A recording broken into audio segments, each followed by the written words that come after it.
Welcome to Politics Done Right. I am your host, Egberto Willies. This is a progressive program that will take the mystery out of politics.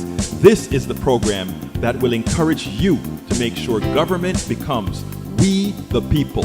Whether you are liberal, progressive, conservative, or otherwise, you get to air your point of view.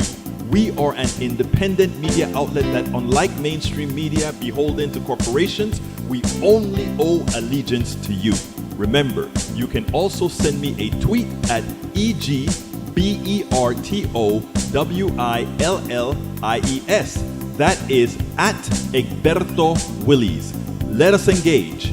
It is Politics Done Right.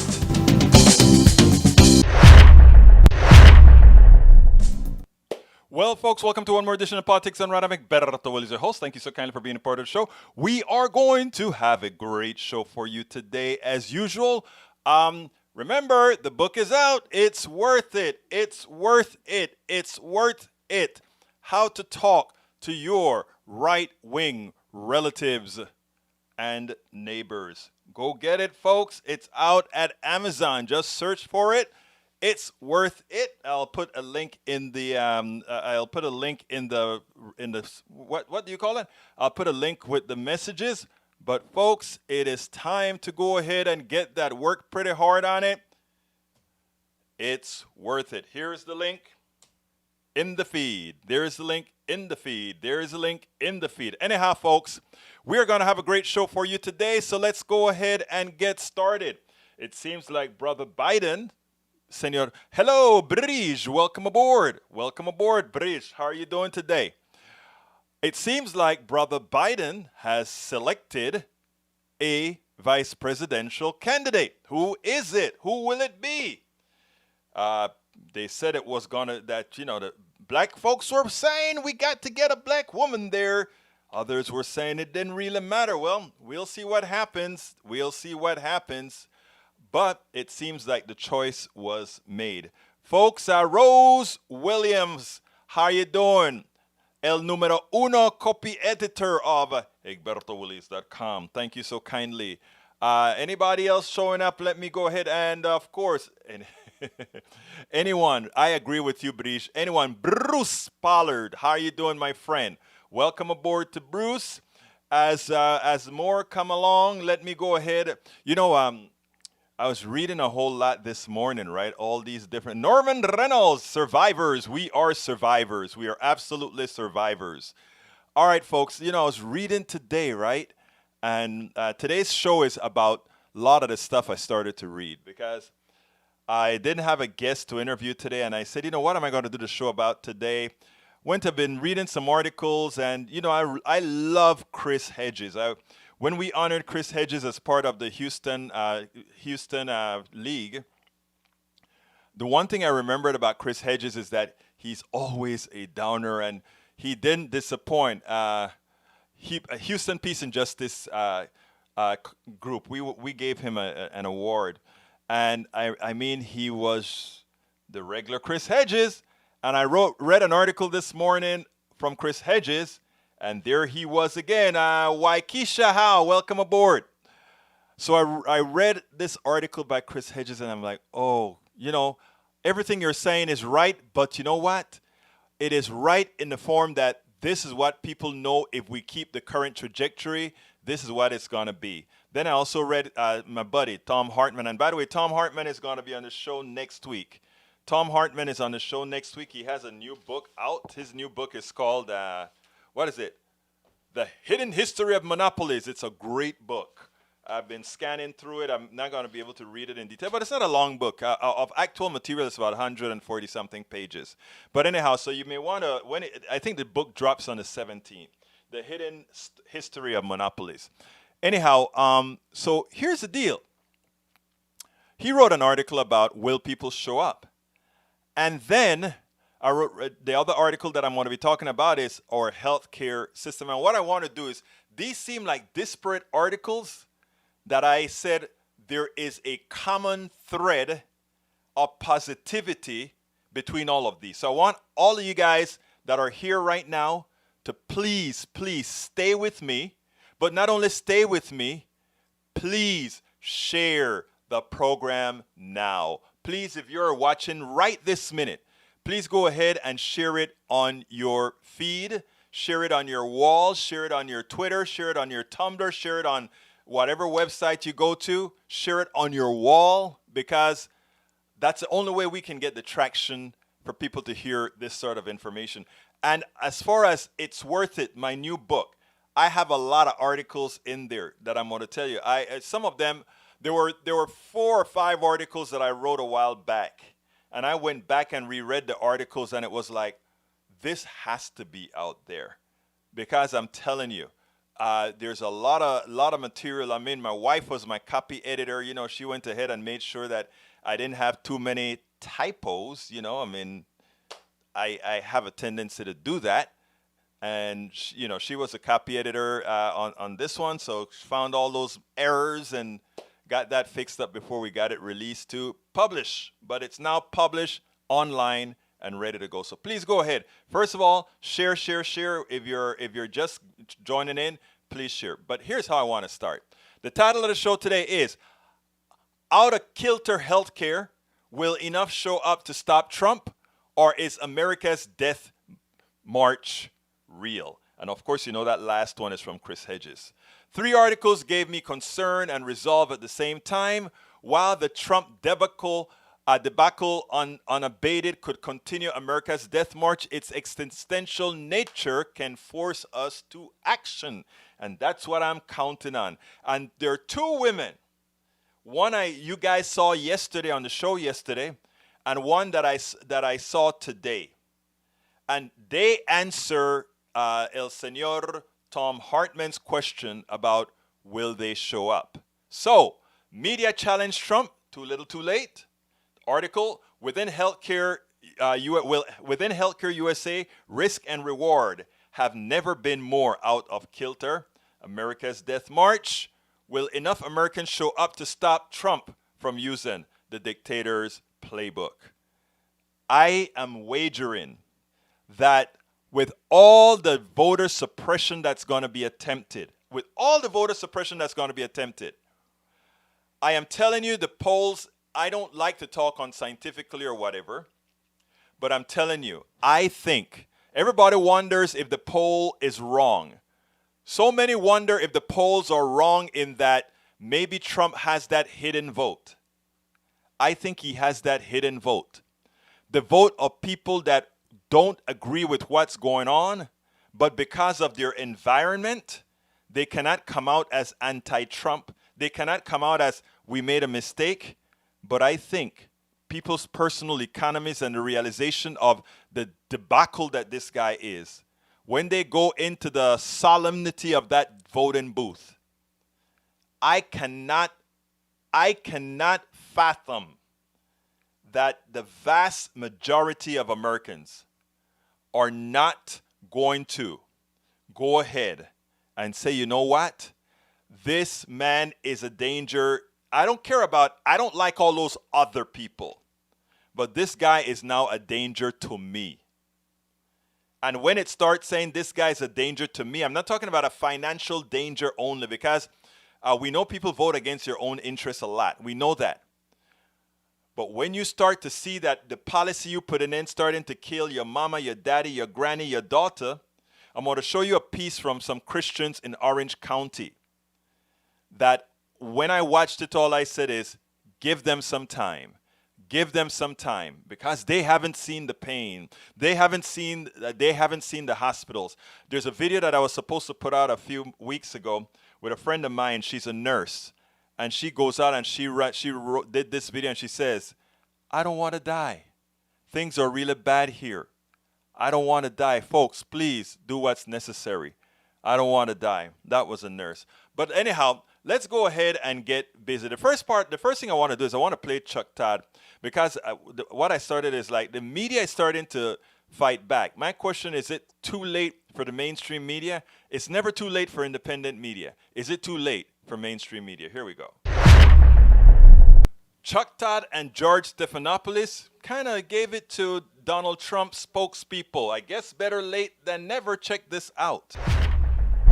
And there is this theory, Chuck, that the Democrats would prefer to see the economy go into the tank for another 90 days because that harms the president. I hope that Capitol Hill hasn't become that cynical. But watching these negotiations, it makes me wonder, because we've been willing to bend. I think the cynicisms are two-way street. I take your point. He's willing to bend.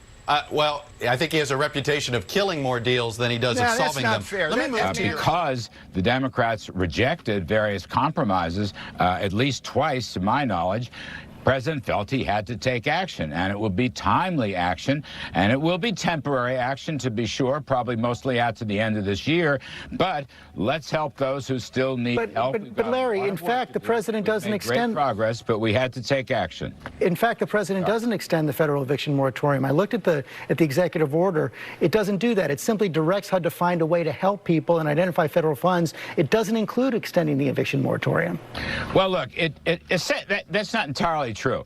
I mean, in there... Well, it is true. I don't want to get overly political, but for heaven's sakes, the president said yesterday correctly, 1/3 of the Democratic proposals had absolutely nothing to do with COVID. I mean, it's a really a very liberal left Democratic wish list that had nothing to do with COVID. If they had removed that stuff, we probably would have better grounds on which to negotiate. Well, Larry, as you know, we could go back and forth on that. Democrats have complained, for example, that the president wanted to put funds for building an FBI building in downtown Washington in a way that some critics said would help his hotel. The president's gone ahead and done it himself. I think he's going to help a lot of people. That plus the payroll tax and some other things. Well, on the payroll tax deferral, again, it's not a tax cut, it's a tax deferral. Senator Schumer says that he's talked to a lot of employers who say they simply will continue to withhold the money because they don't want to be on the hook for it later on. It's also not going to do anything for people unemployed right now. It can only help those who actually have jobs. And finally, even some Republicans are weighing in. Senator Ben Sasse says it's unconstitutional slop. President doesn't have the power to unilaterally rewrite the payroll tax law. Maybe we're going to go to court on them. We're going to go ahead with our actions anyway. In other words, who cares? We're going to do it anyway. Of course, they can't really do it, right? But anyhow, it is wonderful to see once and for all, for every point that he attempted to lie for the president or put out something that wasn't correct, Stephanopoulos was on his butt. I tell you what, just think if we were doing this all of the times to all of these politicians and specifically to President Trump. Americans would be better informed and would have been able to make better choices. The media matters, and that's why we have to stick with independent media as well, because I tell you, we have to not do this when things really get out of hand. We have to do these things before things get out of hand, and that means making sure the American people know the material at the appropriate times. Absolutely so. Absolutely so. But anyhow, so I wanted to show that out because, well, you know, it turns out that they're starting to do a good job. My question is it too little, too late? I don't know if it's too little, too late. We'll find out. But anyhow, I saw another piece today, and we talk about what's going on in healthcare. We talk about what's going on with people getting sick, and I told you that story about that nurse.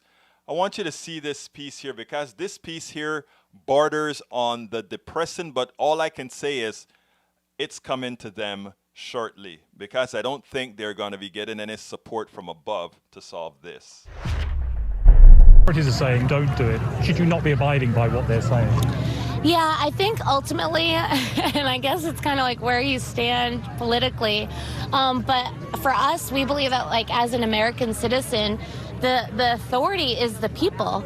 So the government, I mean, they're meant to protect the will of the people. So when there's that tension of government power, I think people start to wonder, like, is this America still? It's worth pointing out that this is Orange County, a place where you can look around and almost believe the coronavirus has never happened. Masks are few and far between, even in the shops. And people here support that right to congregate.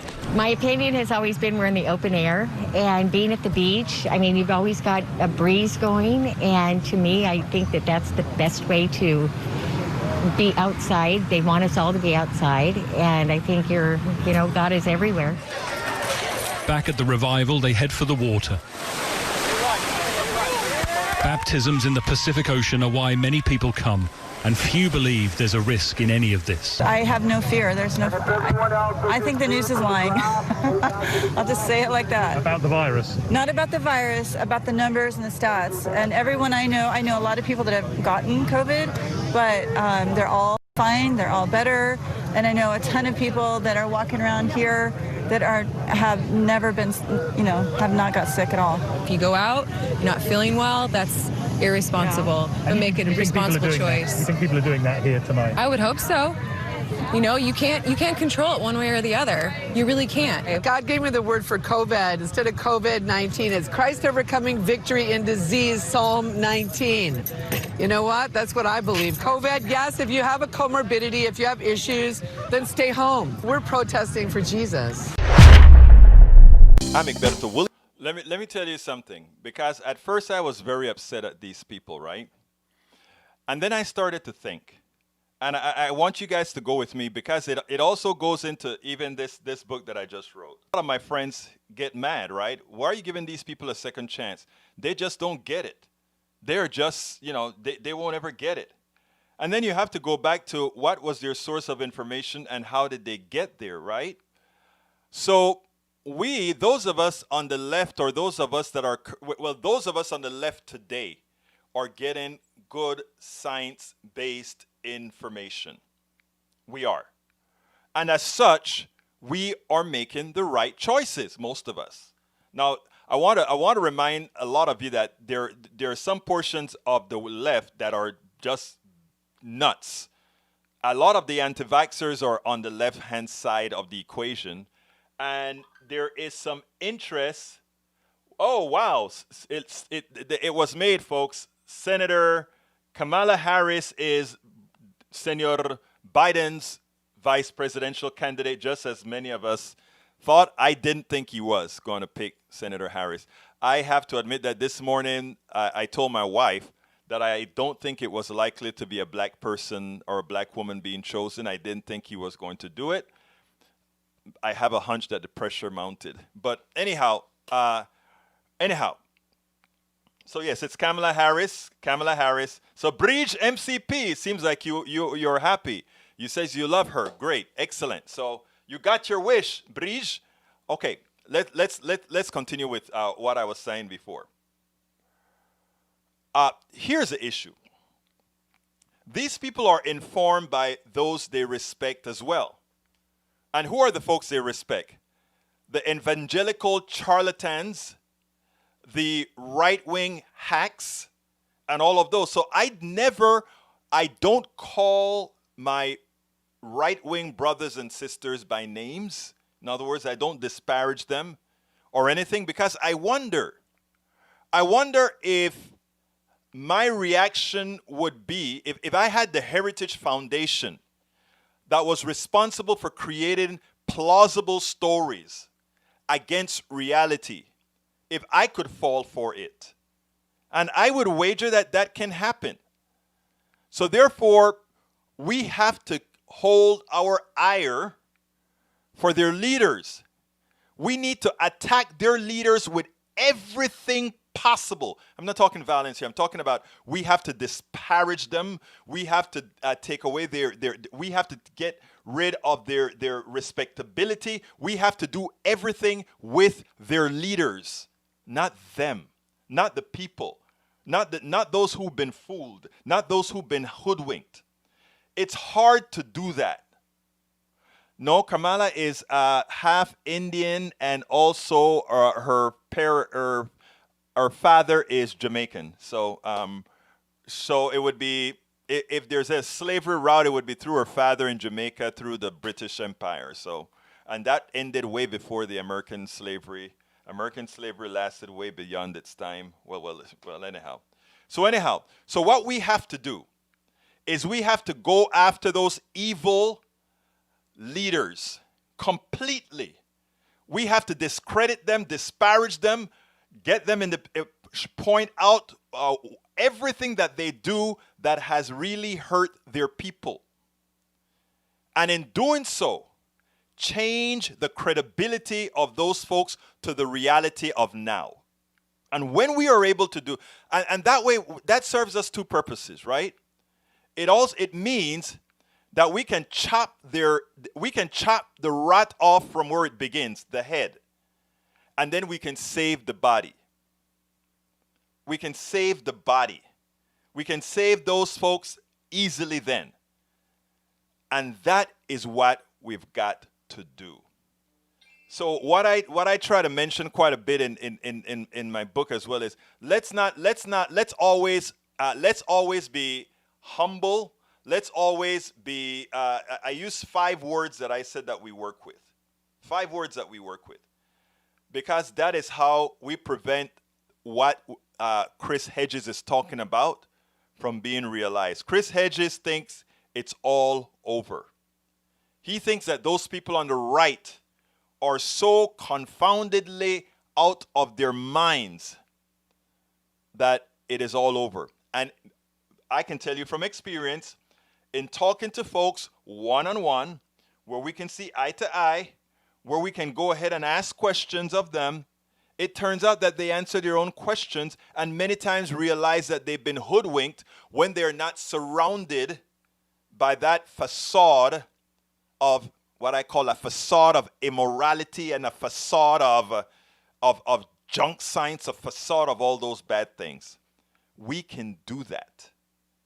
You know, I talk a lot about that in It's Worth It. And the reason I went ahead, the name of the book came close thereafter, It's Worth It, because my thing was, we don't throw away anybody. It's worth it. We're all humans. We are not like the plutocrats. We know that people are humans. The plutocrats are evil. We know that. Most of them are. We know they care nothing about humanity. They care solely about capital. We know that. So we got to get away from that. Okay, going on to the remainder of the show. Let me see. I got time. Yeah. All right. Here's what I want to first talk about, because I think this is imperative. The first thing is within Healthcare USA risk and reward. I want to read the first part of the article because it's rather important. It says, how's the pandemic life been going for you? Have you been doing fine? As it turns out, there's a group of folks that are doing fine, right? There are those who are profiting dearly from the pandemic. I mean, if you're a nurse that's making $100 and something an hour, that's deserved. That is deserved. And that you're going to make probably $8,000 or whatever, 12 hours, $1,200 a day, I think that is great, because you're putting yourself at huge risk.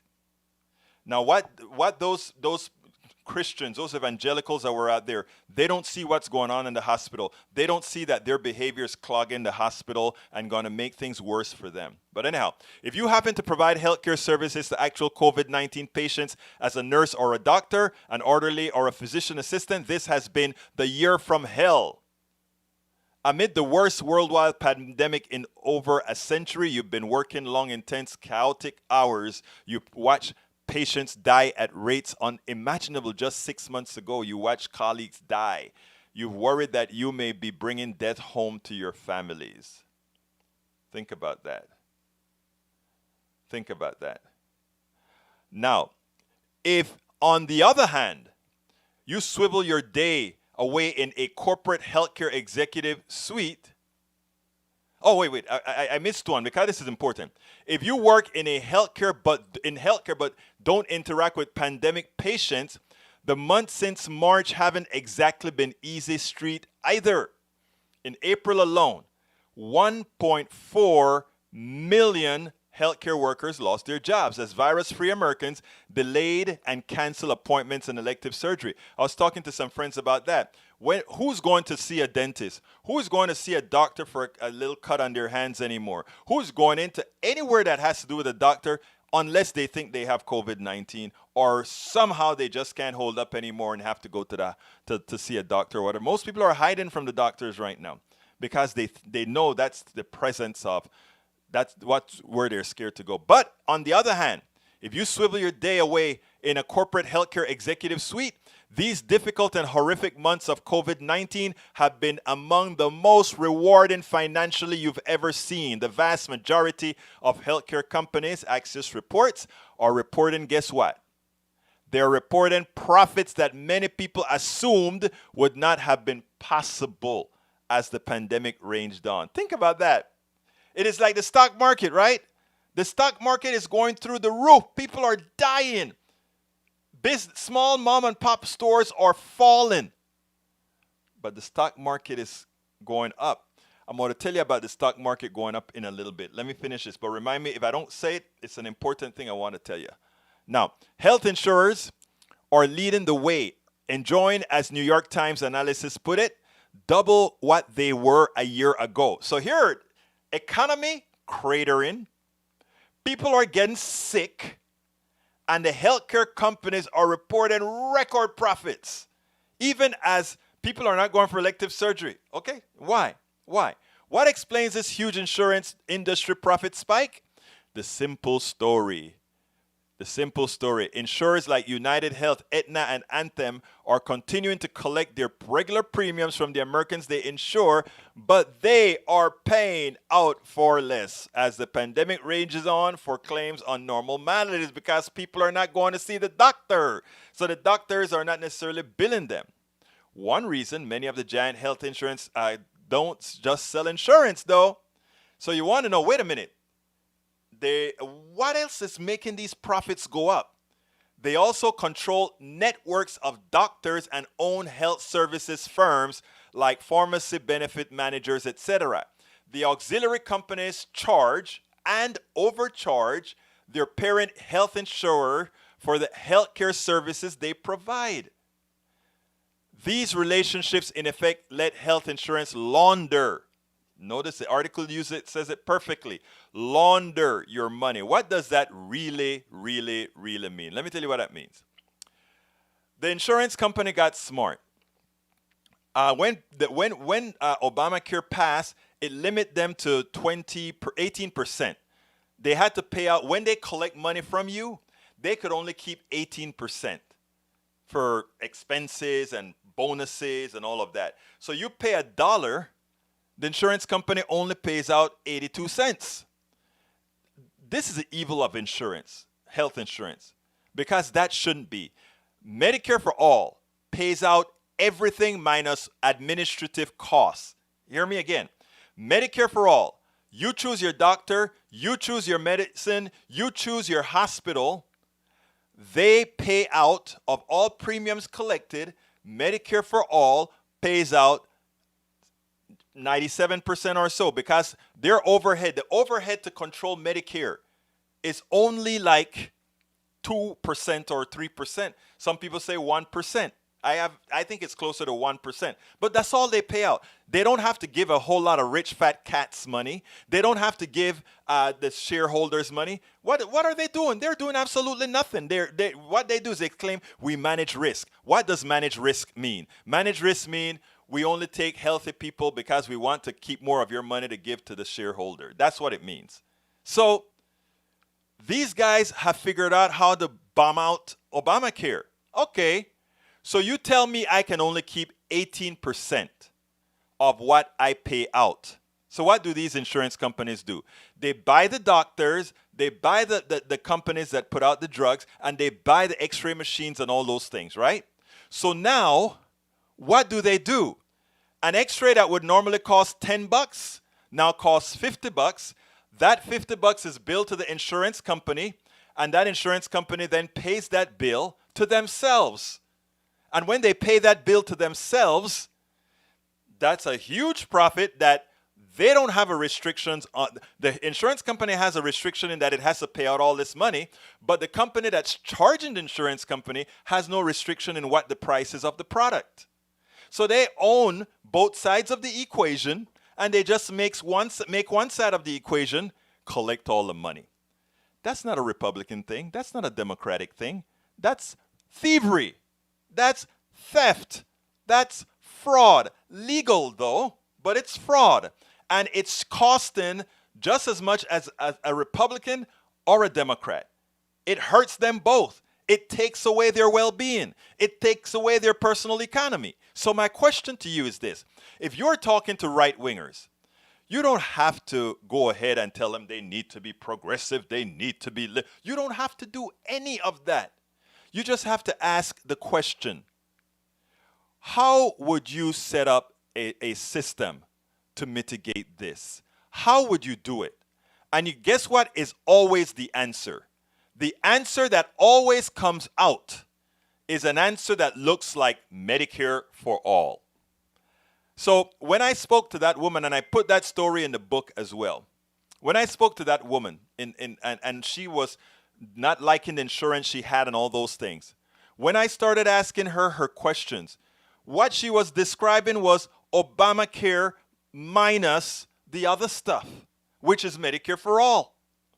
So she was convinced. I wasn't changing her from a Republican to a Democrat.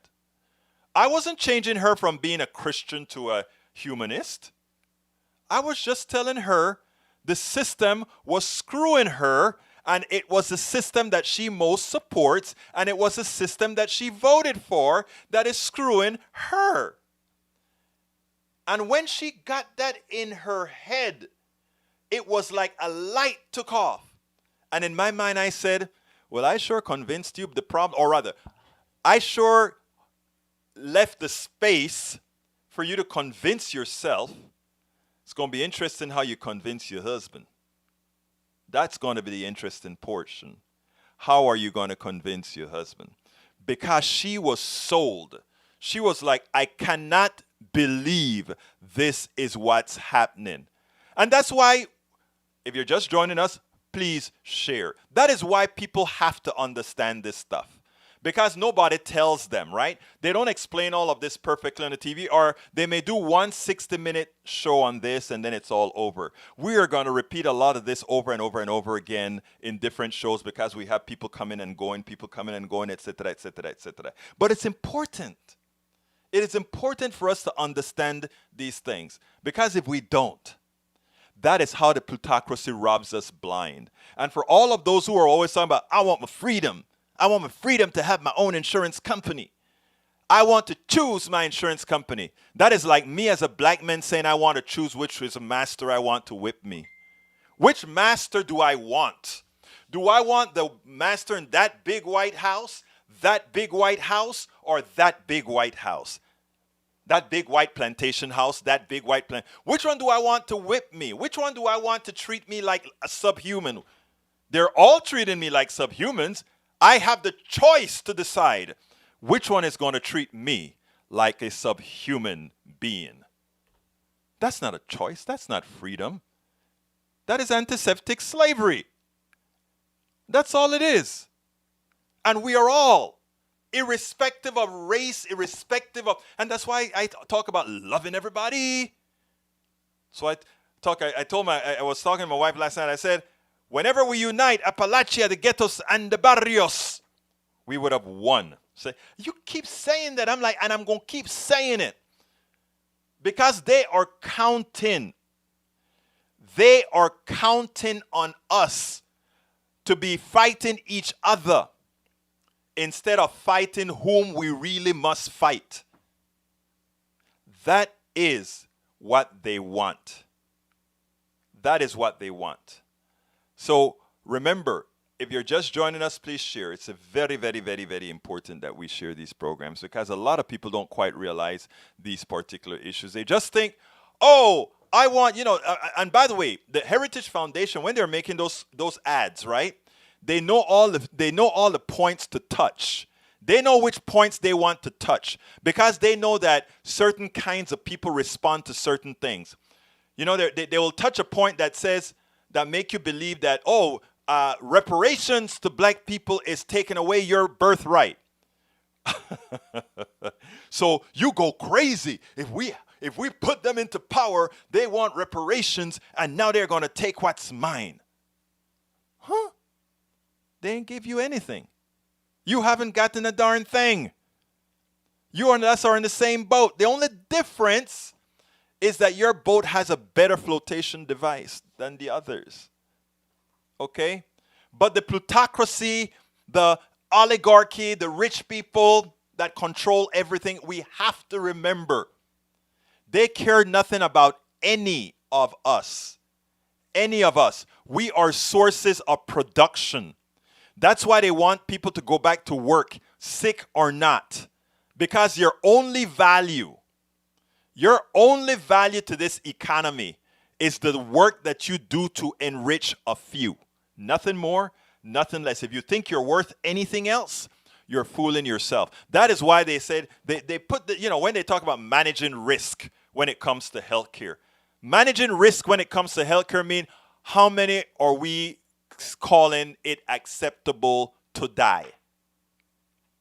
All these things we have to put into perspective because they have put a numerical value on everything outside of the oligarchy. In other words, the best for us. We will the best, absolute best for us. Donald Trump doesn't want to wear a mask and he doesn't wear the mask, but everybody around him better be tested. Donald Trump doesn't want all of America tested. He wants to shut down the tests. But to get into the Oval Office, you better be tested. If you come close to him, you better be tested. But at the same time, he wants to deny Americans testing. Oh, the only reason we are this high is because we test a lot. Okay? So I tell you what, let's cut down the testing if you don't get tested either. Let's make sure you don't get tested either when people are coming to talk to you or whatever. You don't get tested either. You see, a lot of his followers don't equate the evil within to the evil without. And they look at what he's saying from an emotional standpoint instead of from a point of view that expresses exactly who he is, which is an evil, non-intellectual. There are not too many adjectives that I can really use to describe this guy because, again, there's not much to this guy. But there's a much behind him. Because there are a lot of people that depends on his ignorance, depends on his lack of intellect to take advantage of us all. We had all those ventilators. We had contracts to build those ventilators at under $3,000, people. We had contracts with companies to build these ventilators at under $3,000. And we had them in the stockpile as well. But somehow, New York and all these other companies had to use a different version of a ventilator and went onto the open market and had to pay between $25,000 and $50,000 per ventilator for something that probably costs $1,000 or less to build.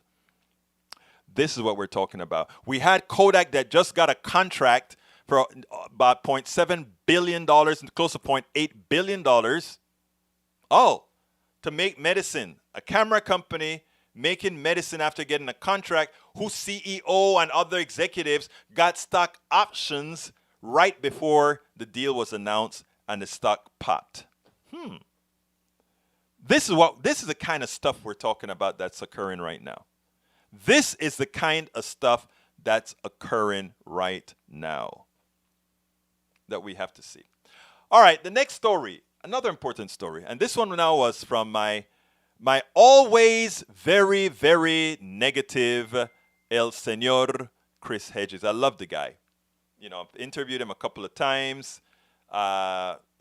We gave him, when I was a member of the Houston Peace and Justice Center, we actually honored this guy. He was the person that received the award, the Peacemaker Award.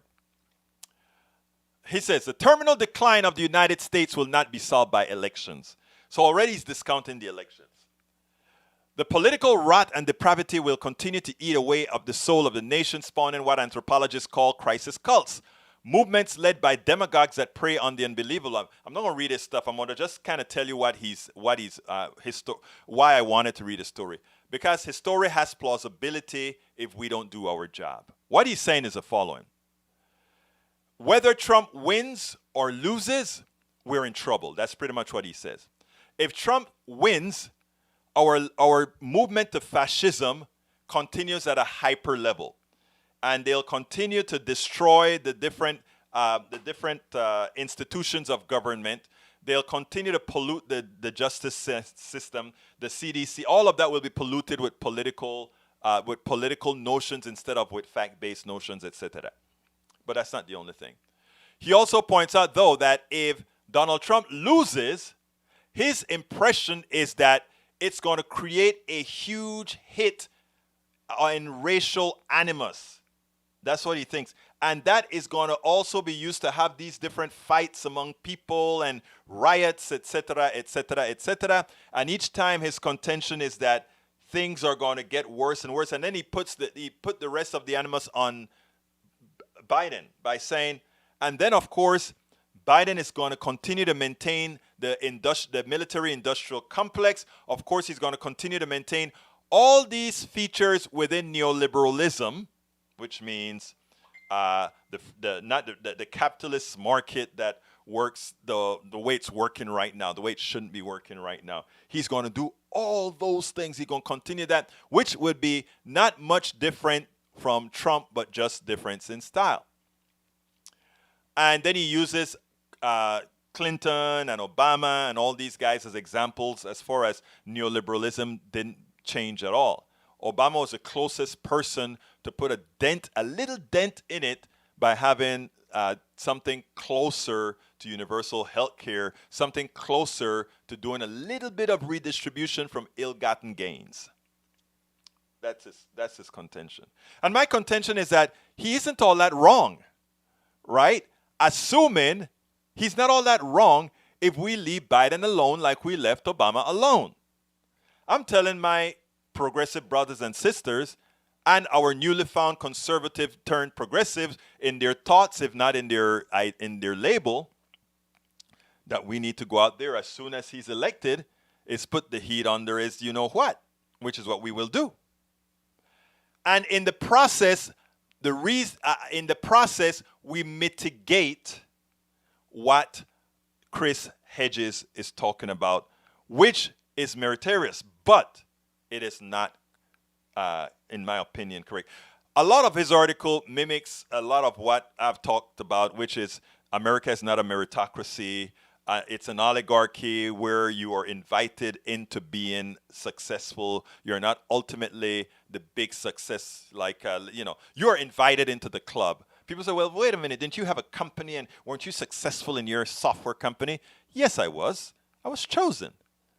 When I look at Boeing using my products and Exxon and Texaco and all these guys using my software, knowing that there were 10, 20, 30 different other applications out there, yeah, I was chosen to some extent, but I was never, that's a different level that I'm talking about anyway. I'm talking about a much bigger level. I'm talking about Bill Gates level. I'm talking about the guy who owns the Mavericks level. That level. So we are not a meritocracy, and we have to come to that realization.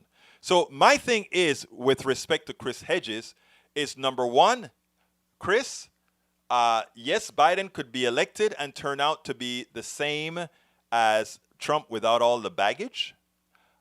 Trump could stay in power, and we get what you're talking about. So my thing is, Trump will not stay in power. We will defeat Trump in November. We won't only defeat Trump in November, it's going to be a landslide in November, and the Senate, it's going to be a completely democratic control of the government like it was in 2008. Here's the kicker.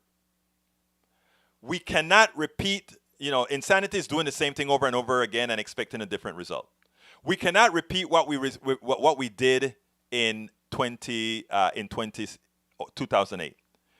We have to be on Biden's butt, and we have to be on every centrist politician's butt, progressives that is. We cannot give them 1 ounce of breathing space as soon as they are in power. And we have to bring on as our allies many of the Trump voters. What, are you crazy, Egberto? No, that's why I wrote the book, man. Because the way we are going to get change, right, is not just a ping-ponging between progressive and conservatives or whatever. The way we are going to hold on to power, and I'm talking progressives holding on to power. When I say progressives, I mean people who are going to be doing the things that help most Americans. That's what I'm calling progressive. Now, conservative is not going to want to cop with me and say that, but they're going to support those policies that make them fiscally better off. I'm sure of that. So as soon as they get in, we get them in and we start forming alliances. That's what we got to do. And these alliances will ensure that they are, they have to listen. They either listen to the plutocracy or they listen to the people who are going to vote them in, keep them in office. One or the other. One or the other. And what I'm saying is that is exactly what we have to do. Now, the question is, how do I know that we're going to win with a landslide? Isn't it true that Donald Trump is, as Tom Hartman is saying here, will enough Americans show up to stop Trump from using the dictator's playbook? Tom Hartman, he should be on the show next week. Well, I tell you, it will. They're going to show up to vote. I want to play you two things. The first thing is what I did yesterday. I want to play this one for you. This is important. Check this one out, and then I'll play the other one right after.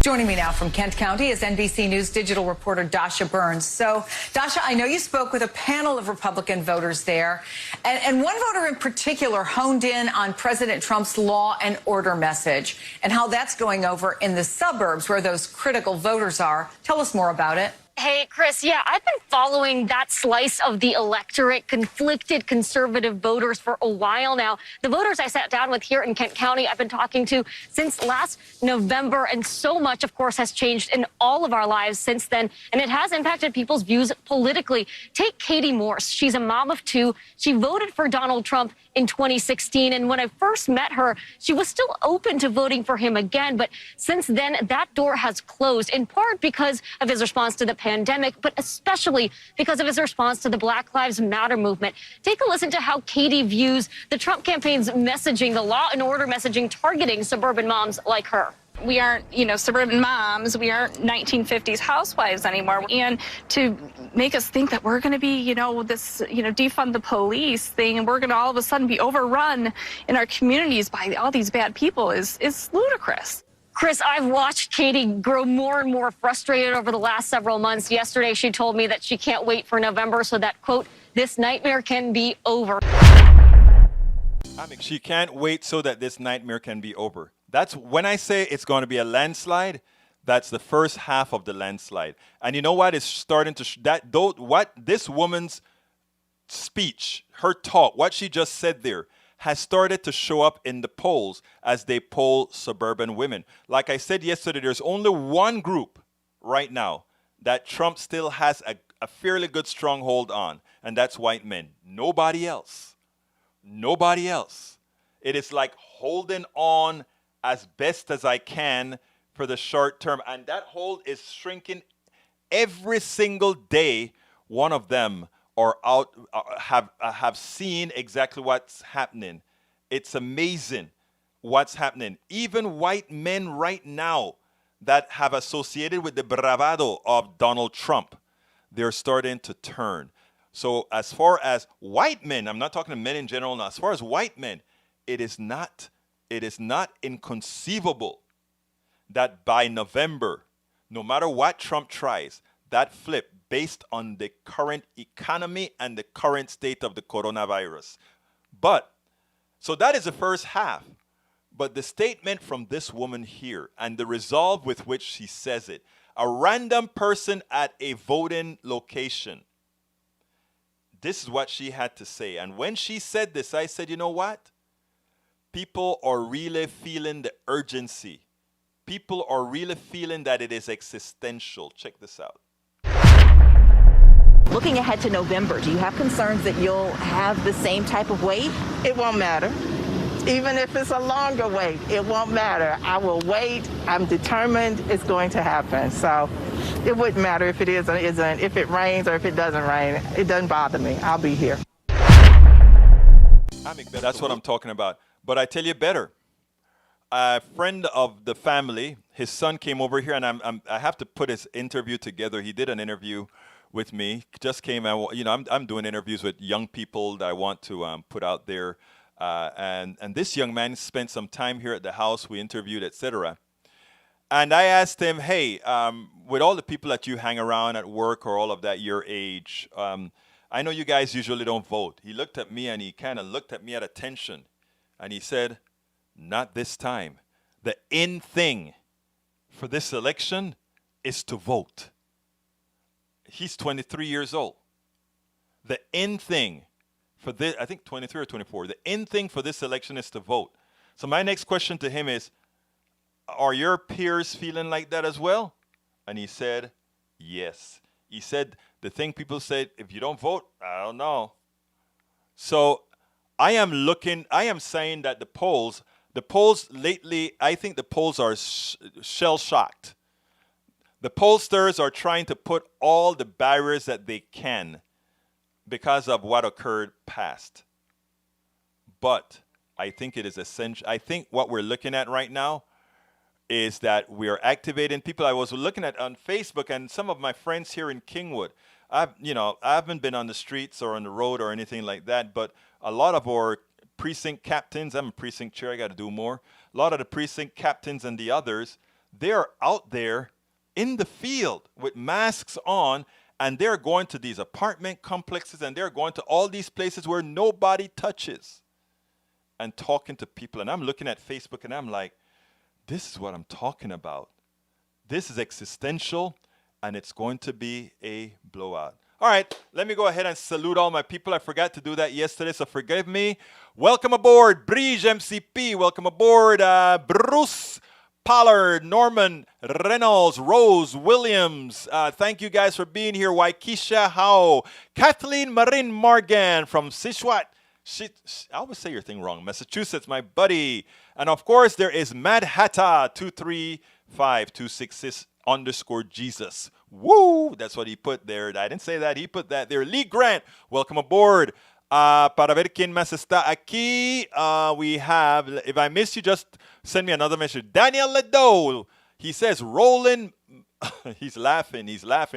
Keep laughing, brother. Keep laughing. I want all those endorphins going around your body because you're going to need them after November 3rd.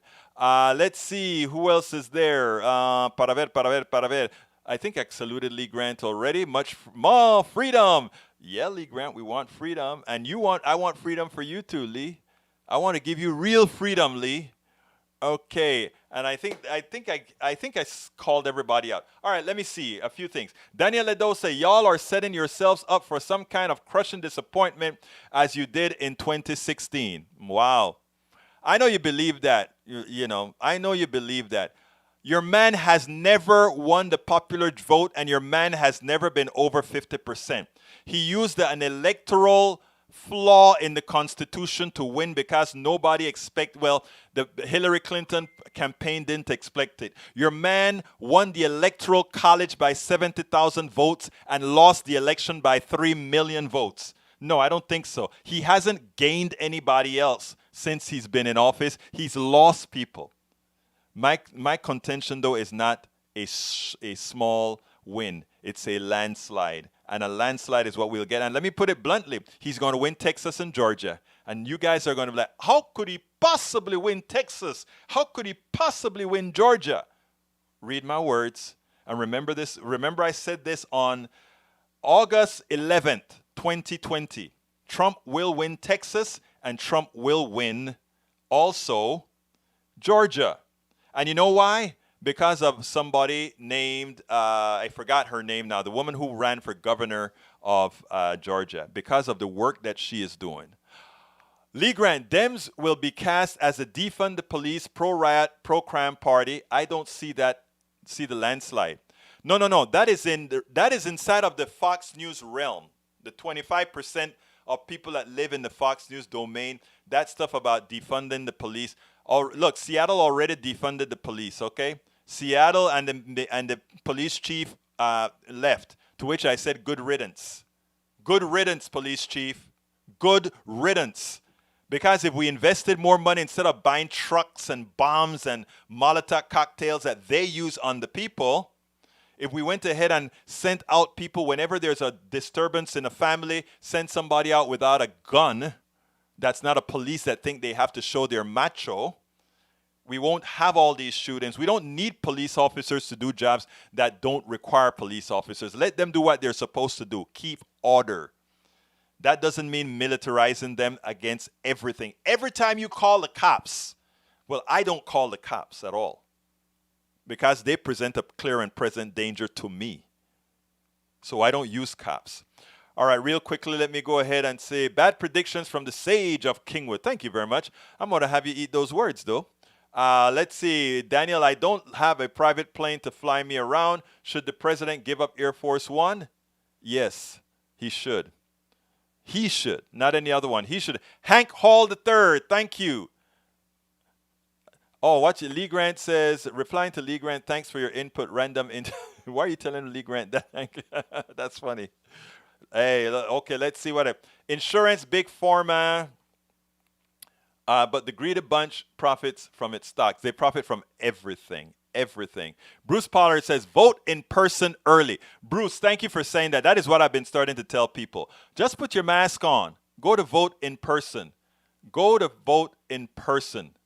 Yes, good riddance to the police chief. I didn't say black female police chief. I said good riddance to the police chief who believe in the old guard. To me, color, race doesn't matter in these regards, okay?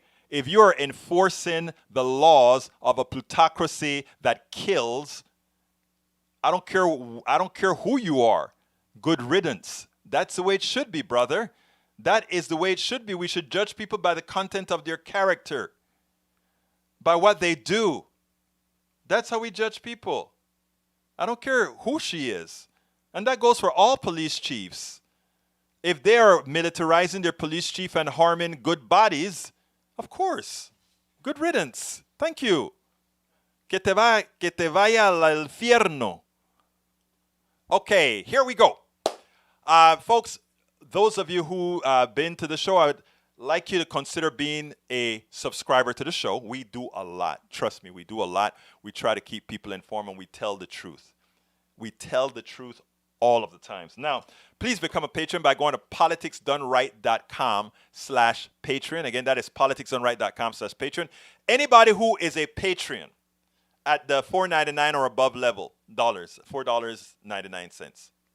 Call it $5. You have access to all our books. You can just go to egbertowillies.com, click on my books, and you can read every single one of those books online at your convenience. On your phone, you pull it up, you can do all of that, okay? Just from being a subscriber, any book that I write, and I have 3 complete, 1 in process, actually 3 complete, 4 in process, but 1 I've already started, I've already have it on the thing.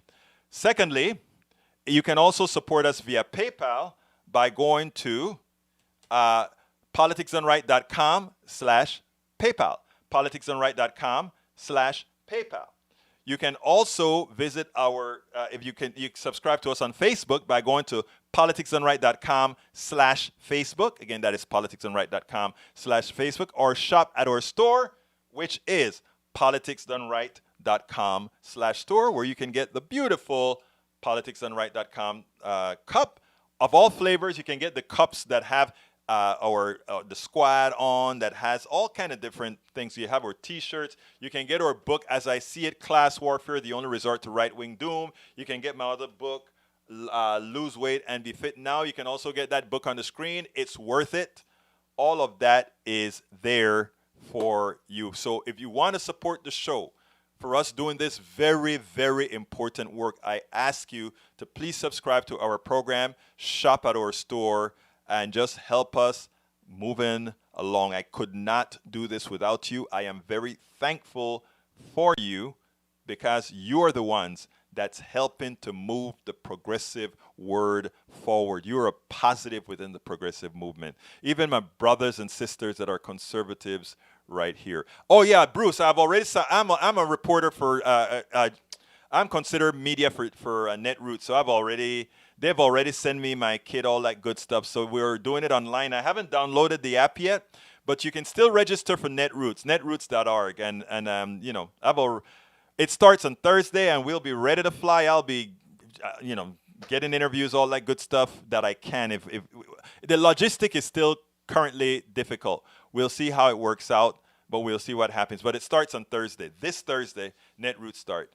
Anyhow, folks, thank you again for being here at the show. My name is Egberto Willies. This is Politics Done Right, and you know how I end this baby. I am what? Out!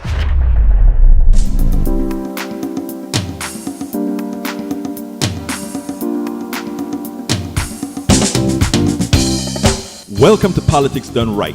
I am your host, Egberto Willies. This is a progressive program that will take the mystery out of politics. This is the program that will encourage you to make sure government becomes we the people. Whether you are liberal, progressive, conservative, or otherwise, you get to air your point of view. We are an independent media outlet that, unlike mainstream media beholden to corporations, we only owe allegiance to you. Remember, you can also send me a tweet at EGBERTOWILLIES. That is at Egberto Willies. Let us engage. It is Politics Done Right.